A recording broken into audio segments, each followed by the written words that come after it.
जमीन पर जंग होने की वजह से जमीन पूरी तरह तबाह हो गई थी। इसीलिए कुछ लोगों को चांद पर भेजा गया ताकि वहाँ पर जाकर वो लोग बाकी के इंसानों के लिए कॉलोनीज बना सके। और जब ये सारा काम हो गया, जिसके बाद इंसान जमीन को छोड़कर चांद पर जाकर रहने लगे। लेकिन चांद पर रहना इतना आसान नहीं था, क्योंकि वहाँ पर मेटियोर का तूफान आया करता था। तो इसीलिए इन्हें ये सारे फैसले बदलने पड़े। जिसके बाद इंसान ने चांद पर माइनिंग करना शुरू किया ताकि वो चांद पर जिंदगी गुजारने के आसान हल ढूंढ सके। तो बहुत से लोगों को माइनिंग के लिए रखा गया, जिन्हें माइनर्स कहा गया। और साथ ही यह असूल भी बनाया गया कि ये माइनर अपनी फैमिली के साथ ही चांद पर रहेंगे। अब हमें माइनर्स के बच्चे दिखाए जाते हैं जो कि इसी जगह यानी कि चांद पर पैदा हुए थे। वो सभी मिलकर स्पेस रोवर यानी कि जो गाड़ी चांद पर चल सकती थी उसे चुराने की कोशिश कर रहे थे। तभी वहाँ पर कोई आता है, जिससे डरकर सभी छुप गए थे। इन्हीं में एक बच्चा जिसका नाम कैलिब होता है, उसके हाथ में एक कैप्सूल था। उसके डैड भी एक माइनर थे जो कि काम करने के दौरान मारे गए। कैलिब को 3 दिन बाद ओमेगा पर भेजने का फैसला किया जाता है, जहाँ पर उसे किसी दूसरी फैमिली को गोद दे दिया जाएगा, जहाँ पर जिंदगी हर तरह से खुशहाल है। लोग बहुत मजे से जिंदगी गुजारते हैं। यहीं पर हमें ये बताया जाता है कि चांद पर से ओमेगा पर जाने के लिए तकरीबन 75 साल लगते हैं, जिसके दौरान सफर करने वाला इंसान क्रायो स्लीप एक चैम्बर में रहता है, जिससे उस इंसान की उम्र नहीं बढ़ती। जब वो चांद से ओमेगा पर पहुंचता है तो वो उतने ही साल का होता है। कैलिब इस बात को जानता था, उसे ओमेगा तक जाने में 75 साल लगेंगे। लेकिन कैलिब यहाँ से नहीं जाना चाहता था। वो जानता था कि फिर वो कभी अपने दोस्तों से नहीं मिल पाएगा। उसे एक लेडी बताती है कि अगले दिन मेटियोर का तूफान शुरू होने वाला है, जिसके बाद तुम्हें ओमेगा के लिए रवाना होना होगा। कैलिब को अपने डैड की बहुत याद आ रही थी। वो याद करता है कि कैसे वो बहुत ऊंचाई पर जाकर यहाँ की बेस में अपने डैड के साथ जाकर बैठा करता था। उसे याद आता है कि उसके डैड ने उसे बताया था कि चांद के उस पार कोई खतरनाक चीज आकर टकराई, जिससे वहाँ पर एक क्रेटर, एक गड्ढा बन गया। तुम एक बार उस जगह जाकर लाजमी देखना। मगर चांद के उस पार किसी भी इंसान को जाना मना था। और जिस कैप्सूल को हमने कैलिब के हाथ में देखा वो एक गार्ड ने उसे दिया था, जो उसे उसके डैड की राख में से मिला था। तभी जब कैलिब बैठा ये सब सोच रहा था तो उसके पास उसके 3 दोस्त आते हैं, जो उसके जाने की वजह से बहुत दुखी थे। इनमें से एक दोस्त जिसका नाम डेलन होता है,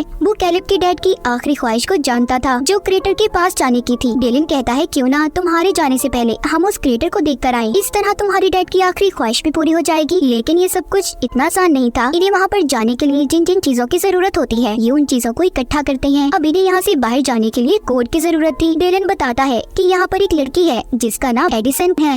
एडिसन कुछ दिन पहले ही जमीन से चांद पर शिफ्ट हुई थी। उसका कोई दोस्त भी नहीं था, वो एक साइंटिस्ट की बेटी थी। तो डेलन कहता है क्या पता उसको कोड के बारे में पता हो। जब वो एडिसन से बात करने जाता है तो वो उससे कोई बात नहीं करती और वहाँ से चली जाती है। ये देखकर डेलन उसके पीछे जाता है और उसे अब सारी बात के बारे में बताता है। वो कहता है मैं शुरू से ही तुमसे दोस्ती करना चाहता था, चाहे सब लोग तुम्हें अजीब समझते हो। एडिसन सब सुनकर कहती है ठीक है, मैं तुम लोगों की मदद करने के लिए तैयार हूँ, पर तुम्हारे इस मिशन में मैं भी तुम्हारे साथ जाऊंगी। डेलन उसकी बात सुनकर उसे अपने साथ ले जाने के लिए तैयार हो जाता है। सभी बच्चे रोवर स्पेस के पास पहुंच गए हैं। वो सभी उसे चुरा रहे थे। कैलिब उसके अलार्म के तार को पहले ही खींच देता है ताकि उसका अलार्म ना बज पाए। फिर वो एडिसन का बताया हुआ कोड डालता है, जिससे कि दरवाजा खुल गया था। ये सभी अब जाने के लिए तैयार थे। रोवर को चलाने की जिम्मेदारी डेलन पर थी, क्योंकि इन सब में से वो ही ड्राइविंग जानता था। ये सब वहाँ से निकल जाते हैं। इन्होंने पहली बार चांद की सतह को देखा था। सभी बहुत खुश थे, मगर इन लोगों को मेटियोर के तूफान के आने से पहले वापिस आना था, क्योंकि जब मेटियोर की बारिश होती है तो बेस में लॉकडाउन कर दिया जाता था। सफर के दौरान सभी अपने बारे में बताने लगते हैं। कैलिब बताता है कि मेरे डैड ने मुझे बताया था कि कैसे लोगों को चांद पर भेजा गया और फिर उनसे माइनिंग करवाई गई।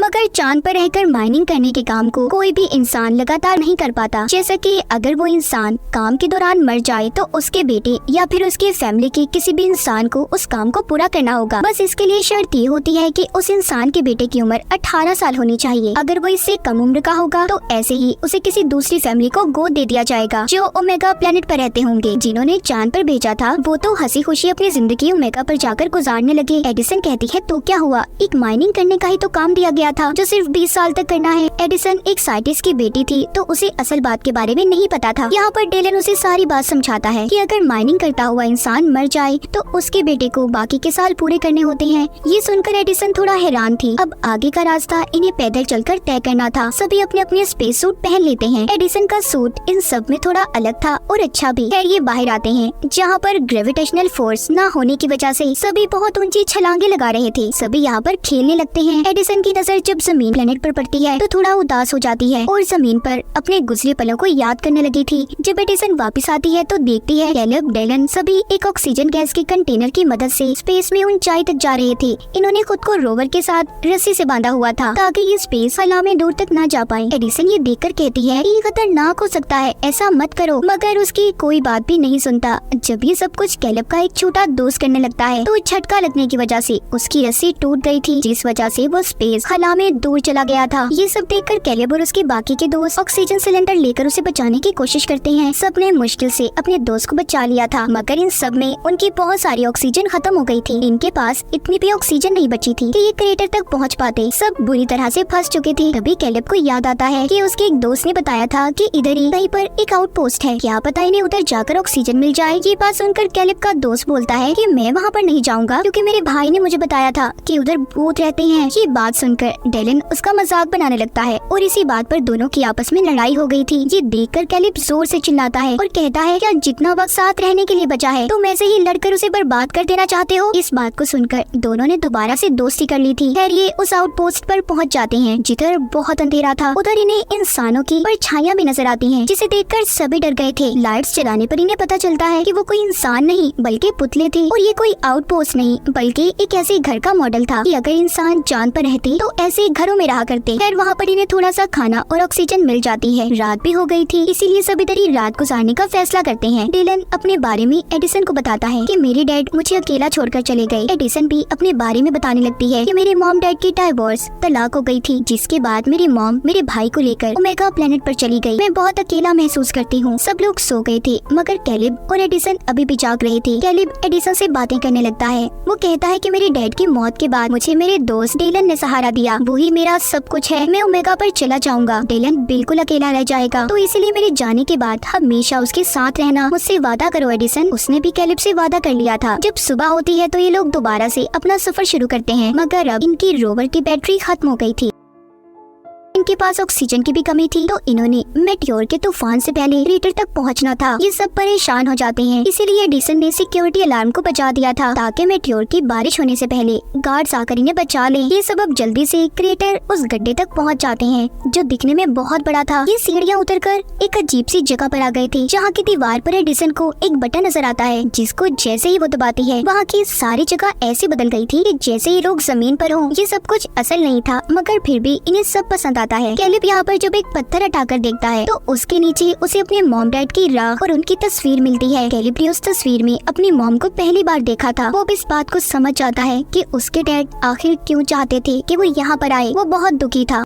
डेलन उसे कहता है कि अपनी जिंदगी के इस हसीन चांस को क्यों गवा रहे हो। यहाँ पर हर इंसान यही चाहता है कि वो माइनिंग के 20 साल पूरा करने के बाद ओमेगा पर जाएगा, और वो बहुत कम लोग होते हैं। तुम्हारे डैड ने भी तो इसीलिए अपनी जान दे दी। यहाँ पर उसे ये बात पता चलती है कि उसके डैड ने जानबूझकर अपनी जान ली थी ताकि कैलेब को ओमेगा पर भेज दिया जाए, वो एक अच्छी जिंदगी गुजार सके, जिसके बारे में कैलेब के अलावा सब जानते थे। डेलन कहता है कि अपने डैड के गिफ्ट को लेने से इनकार मत करो, उन्होंने अपनी जिंदगी देकर तुम्हें ये तोहफा दिया है। तभी इनकी बातों के दौरान एक दोस्त की तबीयत खराब हो जाती है। ये सभी अब जल्दी से उसे लेकर अपनी रोवर तक पहुंचने की कोशिश करते हैं, मगर तभी मेटियोर का तूफान शुरू हो गया था। सभी खुद को बचाने की कोशिश कर रहे थे। एडिसन भी खुद को बचाते हुए इनसे अलग हो जाती है। वो जब किसी को नजर नहीं आती तो कैलेब और डेलन उसे बचाने जाते हैं। एडिसन के हेलमेट में दरार आ गई थी, इसीलिए वो बेहोश हो जाती है। कैलेब और डेलन एडिसन को बचाकर वापस ले आते हैं, मगर इसी बीच डेलन भी गिर जाता है, लेकिन उसे कैलेब ने बचा लिया था। सभी रोवर के अंदर आ जाते हैं, जिसकी खिड़कियां भी मेटियोर के तूफान की वजह से टूट गई थी। इनके पास ऑक्सीजन भी कम थी, तो इसीलिए ये जिंदा अब नहीं रह सकते थे। सभी उसी रोवर में बैठकर अपनी मौत का इंतजार करने लगते हैं। सब समझ गए थे कि अब वो